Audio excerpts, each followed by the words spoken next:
constantly plugging in our family to a greater service to this next generation, but so excited to be teaching our children every step of the way what it means to create the American dream, both in our home and around the country. So very excited about this program. Rebecca, how about you?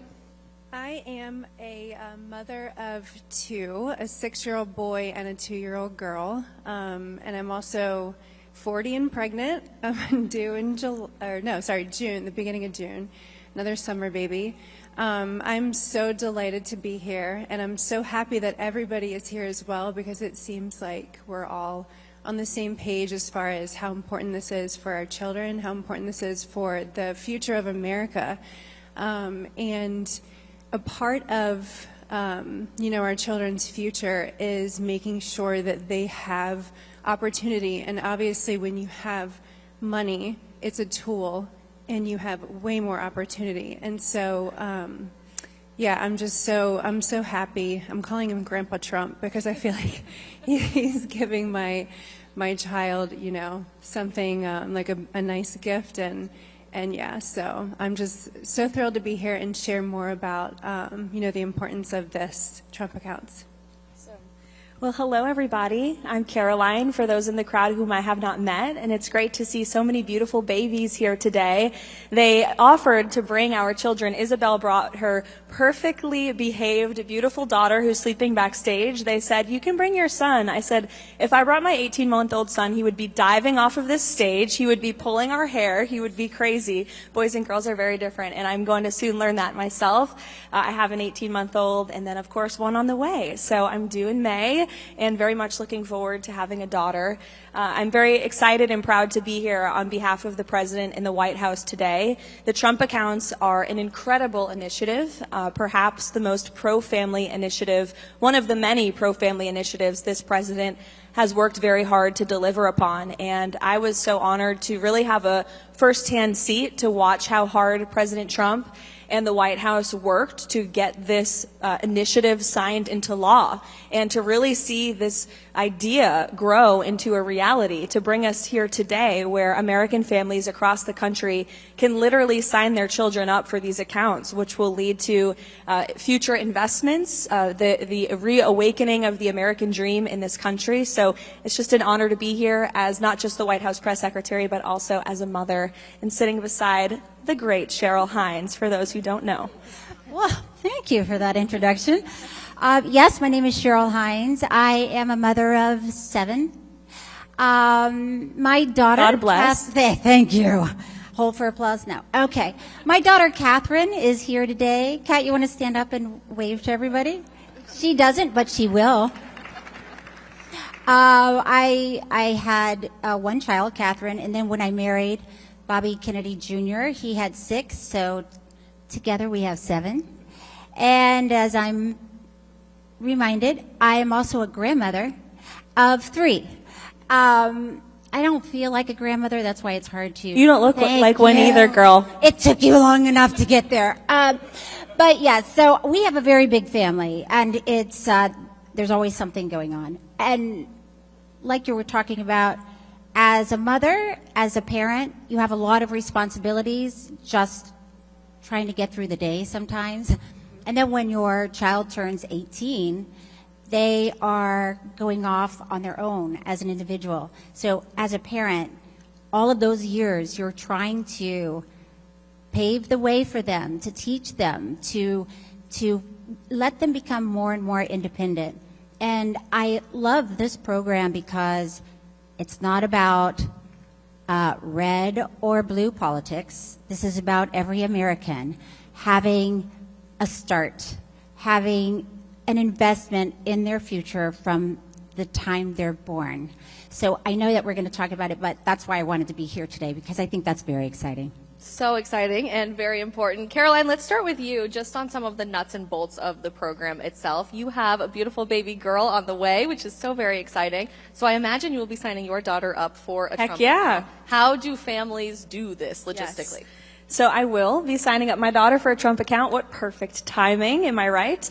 But this initiative, I would encourage everyone, if they have not, and I would encourage the media in the back as well, to please take a look and cover trumpaccounts.gov. This is the way that families across the country can learn more and can actually sign up for the accounts. And I know the Department of Treasury and the IRS have worked incredibly hard to upscale their web design and website to ensure that this is as easy and accessible as possible. I'm blown away by the website. I tweeted it out on my own account this morning because I really think it's important for people to see how easy this initiative and accessible it is. The website design is just beautiful. It's forward looking. It's futuristic. It's as easy as an app on your iPhone, to make it really simple for parents who, to Cheryl's point, are so busy, and filing taxes for many is, it can be a headache, but this is something to really look forward to. And so for families with children and newborns who are eligible for that $1,000 really startup bonus, that seed in the account to get this investment started, it's an incredible thing that so many parents across the country can take advantage of now. And even if your child was born outside of the eligibility years, you can still sign up for an account at any time, and you can start that seed fund with your own investment. I also just want to point out how incredible this initiative is because it brings the private sector and the federal government together, which is something President Trump does best. He is a businessman at heart. He is running the federal government like it's a company, trying very hard to, cutting through the bureaucracy and the waste and the fraud. And this program, this initiative, is an example of seeing philanthropists and businessmen and women and entrepreneurs come together with those at the highest level of government to do what's right for American families. So also big thank you to Michael Dell and his wonderful wife and the Dell family, who have been just a huge part of this, and all of the other successful Americans and companies who have generously donated. Two stats I want to point out, if I could. I like to bring the receipts when I know the press will be in the room. 38% of Americans don't own stock, but with these Trump accounts now, every single newborn child within the years of eligibility will be invested in the stock market. And I think that's a really beautiful thing. And I know Secretary McMahon at the Department of Education is working really hard to sort of upgrade our curriculum across the country, allowing states to lead first so that children can learn about the stock market, can learn about our economy, can learn about these basic life skills that they should be taught in our classrooms. This is something our children are going to be learning about for generations to come and benefiting from themselves. And then secondly, this statistic blew me away so much, I had the fact checkers fact check it again, but it's true. As parents, if we make maximum contributions to our child's Trump account, the projected value will be nearly $1.1 million by the time they are 28 years old. That is incredible. By the time your child is 28 years old, the Trump account could earn them up to $1.1 million. I'm 28 years old right now. I wish I had a Trump account back in 1997. So this is amazing. Yes, indeed. And I think it's so interesting to look at this retroactively, understanding that for many Gen Zers in our country, financial literacy was never a part of our curriculum growing up. No one taught us how to file for our taxes. No one taught us how to purchase a home or to invest in the stock market. Or even to fill out a job application. Absolutely correct. So making sure that our children have this capacity is so, so important from the education side. But Cheryl, you talked about parenting as launching your children successfully into the world. Are you hopeful that new parents, and this generation of new parents in particular, has the chance to learn some financial literacy along the way with our kids through this program? Well, I do. I think that this program is so helpful in that way because, like you're talking about when you were growing up, when I was growing up a long time ago, we didn't talk about money in our house. We didn't have any money in our house. My parents worked very hard and they were just getting by. But even to talk about finances, to talk about money was so stressful. And it was stressful because we just didn't have any. So to start an account that has money in it, that is going to be that child's account, is such a great way to introduce finances, financial literacy, financial independence, and a great time for parents to be able to talk about it with their children. And, you know, we all know every child develops differently at different ages. So as a parent, you can keep connecting with your child when they're 8, when they're 10, when they're 12, and look at the account, look at what that interest is. And like you were talking about too, having parents, you know, I don't want to say donate, that's not the right word, is it? Invest, contribute. And even like Kevin O'Leary was saying, once you start working, I started working when I was 14, to have an employer invest in that account is very exciting. And it is hopeful. It's the opposite of stressful. It is time to talk about your child's future with them.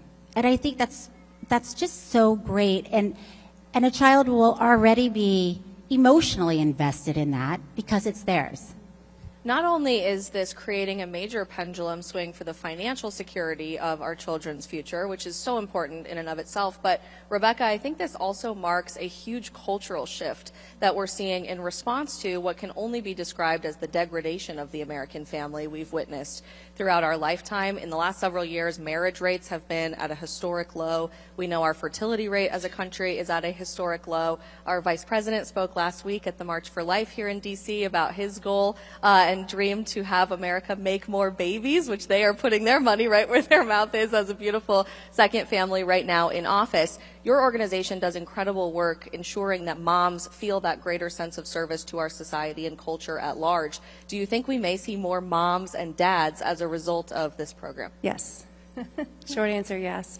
I'm so grateful that it's colliding at the time that it is, because the more involved I am getting into my Moms for America organization, it's just so on par with what I am doing in my children in you know, raising them to be America-loving, learning from our founding fathers, learning how, you know, I mean, if the more you learn about our founding fathers, you can't not be affected by their character that they all had.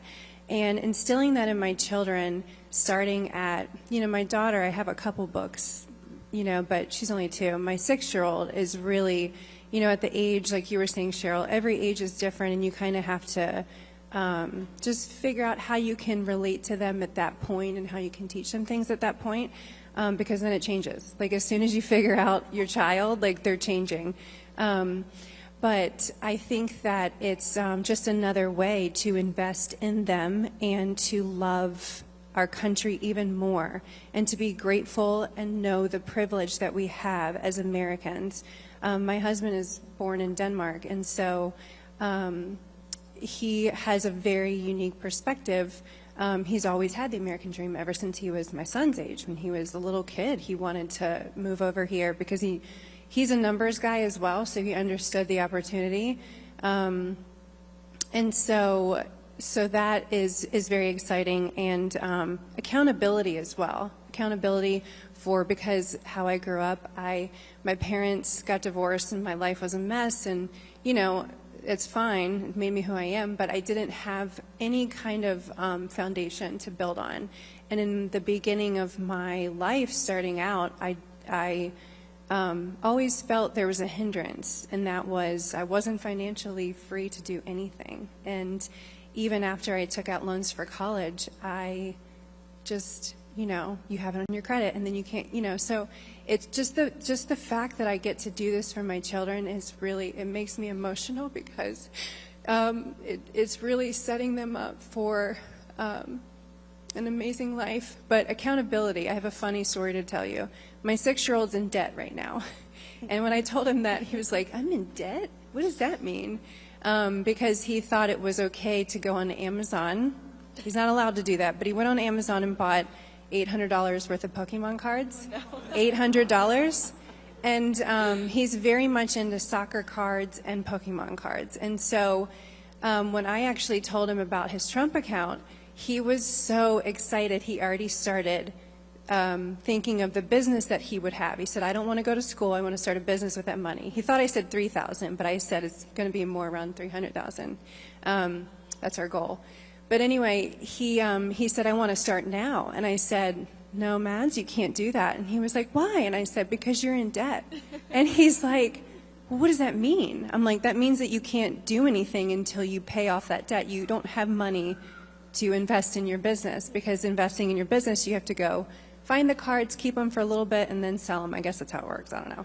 So anyway, so as a 6-year-old, for him to grasp that, he then knew. He quickly got it, and then he went to my husband and he told him, he's like, Daddy, Mommy said I'm in debt, and you know, all this stuff. So, but now we have a chart, and he is working off his debt to us. So, you know, it starts so young. I mean, sometimes as a mom, I think, oh, well, I'll get there. Like, I'm going to teach them that, but they're too young. But it's really, you can really start now. Anytime, yeah, and that's actually wildly important for parents with young children today. You mentioned passing on the American dream, and I think it's important for us to sit with that for a moment, because pretty much every pollster and media organization will tell you today that young adults no longer believe in the American dream. We think it's a disillusionment, it's no longer available to our generation, and yet behind us I see a beautiful headline that we're jump-starting the American dream for this next generation. That messaging is so important, Caroline, because I really do think that's setting the tone for culture at the top. It's not telling young people, figure it out for yourselves, we're going to continue borrowing from our country's financial future and throwing you under the bus as a process. To the contrary, we're flipping the script and the narrative in Washington through these Trump accounts by investing in the next generation and telling them you can be the champion of your own future, and generationally the American dream continues to survive. That's happening at the same time as a bit of a baby boom down the street at 1600 Pennsylvania Avenue that you are participating in. Can you speak to the culture that is We practice what we preach. Yes, you do.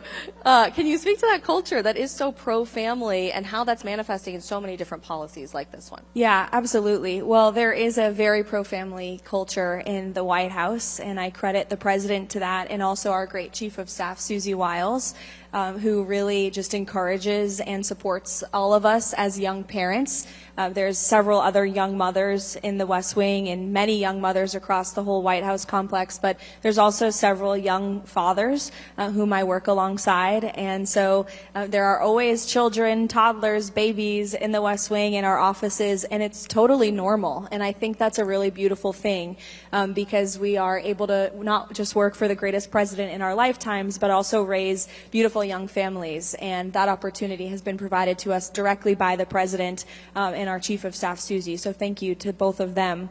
But I think the fact that that culture in the White House exists is because the president understands that the essence and the foundation of the American dream is the American family.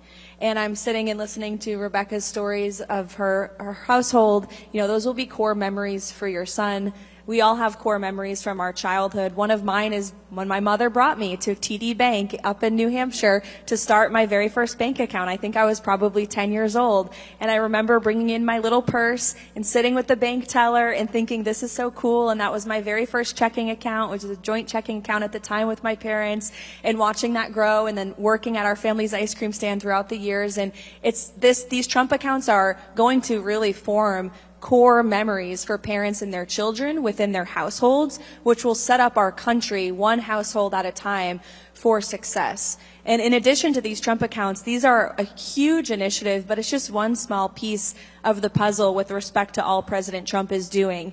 If you look at the One Big Beautiful Bill in its entirety, the largest middle-class tax cuts for working families in American history. No tax on tips for service workers, no tax on overtime for our law enforcement officers and anyone who is working overtime to try to make ends meet. No tax on Social Security for our seniors.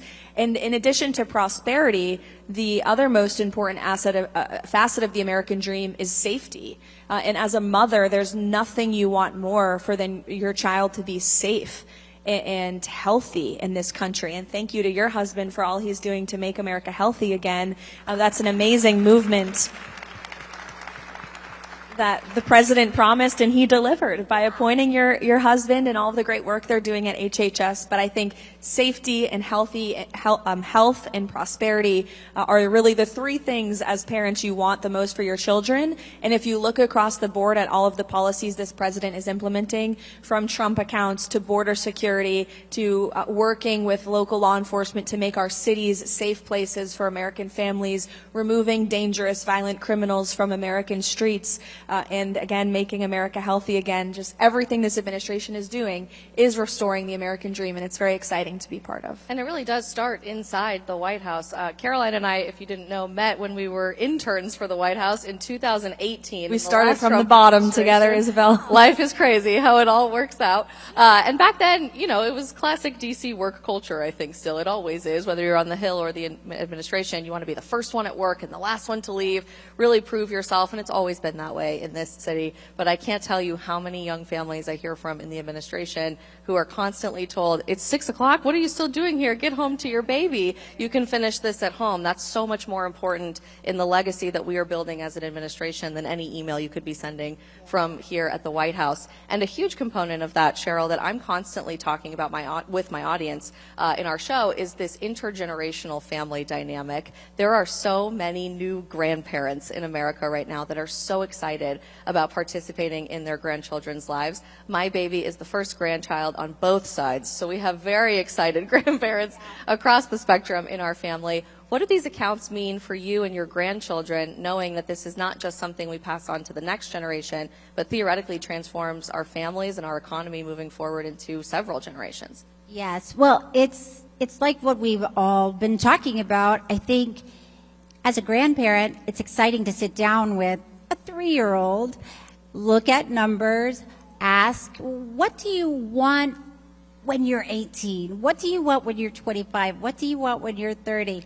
And if you had $1,000 right now, what would you do with it? Which is a really fun game to play with a 3-year-old because it's probably candy or Pokemon. But even just to talk to them, to hear them, and then like we talked about, when they get older, they'll have different dreams and ideas.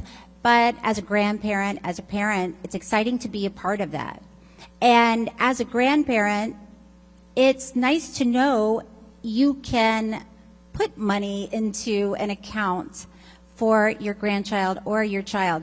My sister is also here today, Dr. Becky Hines. We were talking about what's great about this account, because at some point when your child is maybe 12, and maybe your grandmother asks your 12-year-old girl what she wants for the holidays, and as a grandmother, you're going to get her that ugly sweater that you love to give. But maybe she'll say, what I would rather have from you is the $50 to put into my accounts because I'm saving, and this is what I want to do with the money. So it's a very exciting, empowering tool and learning tool. And so it's fun. It's like we said, they're invested emotionally and financially. So it's something that you can work together as a family. And we were talking about having a lot of siblings growing up, and I asked you if it was crazy having 7, because it was crazy to be. Yeah, because how many did you have? How many siblings? The 5th of 7. Yeah, 7. Yeah. So when you're in a big family like that and you're one of many children, a lot of times you don't have your own thing. You're waiting to get the hand-me-down dress from your sister or the old bike from your brother. But so to know that you have your own accounts and you have control over it, you get to decide what you're going to do with it. It's not your parents deciding for you. It's when you're 18, you get to decide. It's very, it gives someone a feeling of pride, a feeling of individuality and independence. Absolutely, and it's a huge shift, I think, into that individuality that typically when we were growing up, the idea was you had a college investment account and you were expected to use that for tuition dollars. Rebecca, you said your son wants to start a business when he turns 18 and wants to make sure that he has the chance to be an entrepreneur. What an incredible foundation to be able to give him. When it comes to investing in your own American dream for teenagers now and children who will grow up with these accounts, do you think that's going to create more of an entrepreneurial spirit with this next generation? Absolutely. I mean, going off what Cheryl was saying, you know, whether you're in a big family or a small family, just that that specific investment to them as an individual, you know, is it, you know, over and over and over. Because kids are, it's repetition, right? And, you know, just they can start to dream their dreams every time you bring that up to them. And there was something else I was going to say. I'm pregnancy brain. We've all been there many times. I hear that too. But yeah, I see that in my son because, you know, but I really want to bring up the Moms for America organization because I really encourage everyone to visit the website if they can.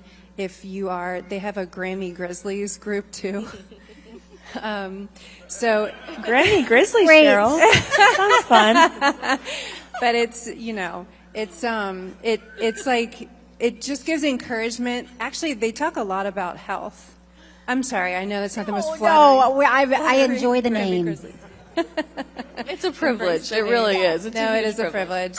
I actually wanted to ask you that. Do they call you Grandma, or what do they call you? They call me Share Bear. Share Bear. You are a Grammy Grizzly. That's perfect. I am a bear. You're right. Share Bear, that's so cute. That's I powerful. love it.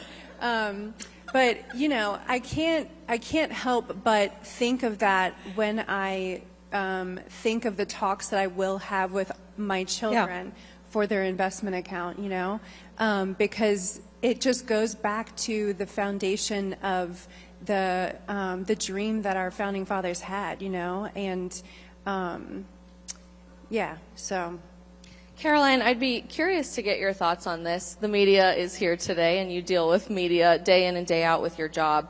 I'm already starting to see an interesting reaction to the idea that we do have a fertility crisis and a marriage crisis, a family crisis, as some sort of partisan political talking point, that it only applies to one side of the political aisle today. And I'm sure there will be many who come out saying, because it's called the Trump account, this is not a good idea for our society or a positive investment in the next generation. What message would you tell the media and those who might be skeptical about this, that this really is about all of our families and about the entire American people? Well, we will try our best to get fair coverage on these accounts, and I do think for the most part the coverage has been positive and fair because it is such an overwhelmingly positive and nonpartisan issue. However, it is unfortunate that most Democrats on Capitol Hill voted against the piece of legislation that signed these Trump accounts into law. So remember that, Americans, who's voting for these Trump accounts and investments and who is not. But I would just add that it is unfortunate, the bias in the legacy media. We do fight it every day, but I would encourage everyone who's here to please cover this fairly and honestly, because this is an incredible initiative that really has the potential and the power to change lives. And that's why the president is showing up here today. We've already done a few Trump account events with him over at the White House, but he wanted to come in just a few minutes, I believe, to speak with all of you directly about this again, because it is such an incredible achievement for our country and for our children. And it's something that, to Cheryl's point, red or blue or nonpartisan, I think all Americans can and should be able to celebrate, and that includes those in the media.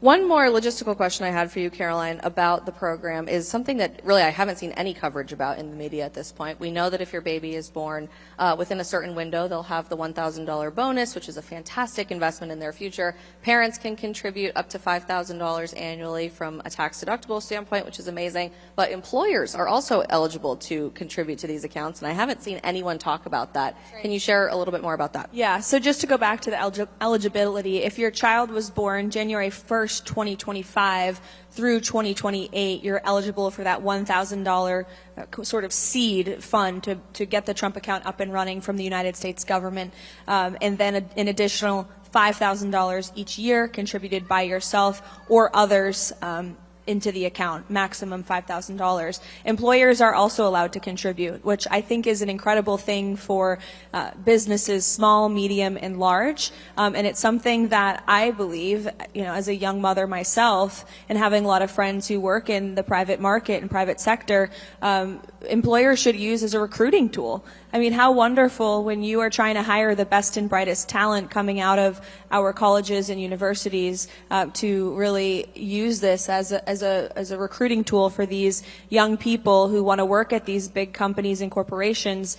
You can tell them, we'll invest in you, and not just you, but also your future and your children. So again, this is just a beautiful example of President Trump knowing that the private sector often works best. And while he's the head of the entire United States federal government, finding ways to work with entrepreneurs and businessmen and women who are enabling the American dream. And those great men and women should not be demonized. They should be celebrated, and they should have a partnership with this administration and administrations to come as well. Cheryl, we've talked a couple of times about your husband's effort to make America healthy again, which we are so deeply grateful for.